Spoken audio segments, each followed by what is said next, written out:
Dot School presents rounding off. Rounding off a number means approximating that number. In real life, it's a useful idea to round numbers so we can work with the manageable numbers.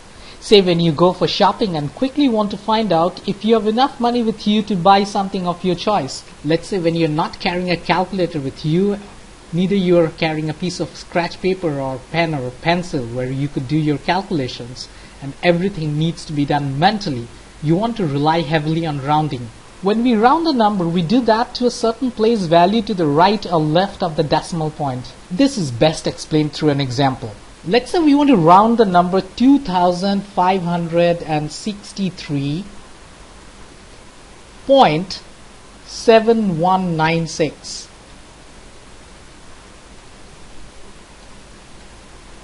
to the nearest 10, to the nearest 1000, to the nearest 100, which means 2 places after the decimal point.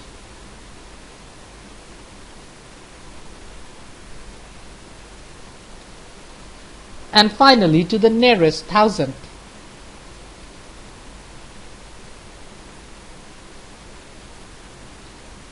Which means 3 places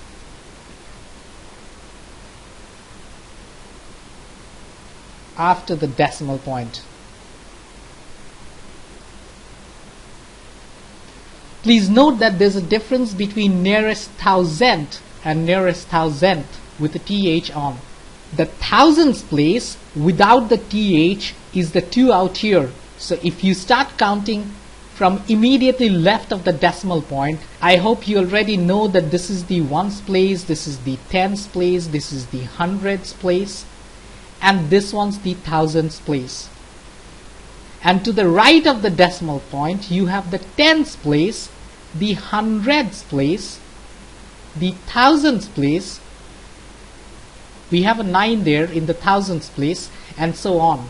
So to round this number to the nearest 10, which is the 6 out here, what we do is we look at the digit that's immediately to its right, which is 3. Now the rule is, if the digit immediately to the right of the digit we are rounding is less than 5, then this number stays the same, or this digit stays the same. So the 6 stays as a 6. So we start by writing that 6 down there. Everything to the left of the 6 stays the same. So it's still going to be a 2 and a 5 and a 6. And everything to the right of the 6 changes to a 0. So we have a 0.0000. All these zeros don't really matter. What it means is this number 2563.7196 would round to 2560 if rounded to the nearest 10. Rounding to the nearest 1000 means we want to round it to this place. Once again, we look to the immediate right, it's a 5. If it's less than 5, we would have left the 2 as is. But because this is a 5, if the next digit is 5 or more, this digit changes to the next higher digit, which is 3. Therefore, we are going to write a 3 there, and everything to the right of it changes to a 0. There's nothing to the left of it. Therefore, this rounds to 3000. When we want to round the same number to the nearest hundredth, which is this 1 over here, we look at its immediate right and find that the digit is a 9, which is 5 or more than 5. Therefore, this 1 changes to a 2, the next higher digit. Everything to its left stays the same, and everything to its right changes to a 0. Therefore, the answer is going to be 2563.7. The 1 changing to a 2 and the rest is 0, we can just do away with that. In fact, we shouldn't be writing anything after this because we are expected to round this to the nearest hundredth, which means we just need 2 digits after the decimal point. Now let's talk about rounding this number to the nearest thousandth, which is this 9 over here. Now obviously the next digit is a 6, is 5 or more than 5. Therefore, this 9 needs to round up. But we cannot write a 10 here over here because it's a single digit place. Therefore, what we are going to do is, we are going to carry over this 1 from the 10 over to the previous digit. So this 1 should change to the next higher digit to make it 2, and the 0 should be placed over here, the 0 from the 10.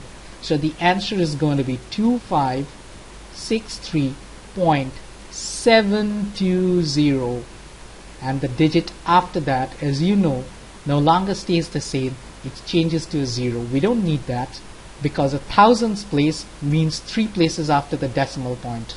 Therefore, as you can see, there is no one single answer to rounding a number. It really depends on to what place value you're rounding that number. If you're rounding it to the nearest 10, it's a different answer from what you get when you round it to the nearest thousand. The rule, hopefully you know it by now. You look at the digit that you need to round and look at the next digit, to the one to the right of it. If it's a 5 or more than that, you round that digit to the next higher up. If it's less than 5, you keep it the same. Everything to the left of it stays the same. Everything to the right of it changes to a 0. You don't necessarily write those zeros down if they're after the decimal point. And then, if the digit itself is a 9 that needs to be rounded up, that 9 changes to a 10, which we cannot fit into one single digit. Therefore, we change the 9 to a 0 and round the previous digit to its next higher digit. Hope that helps.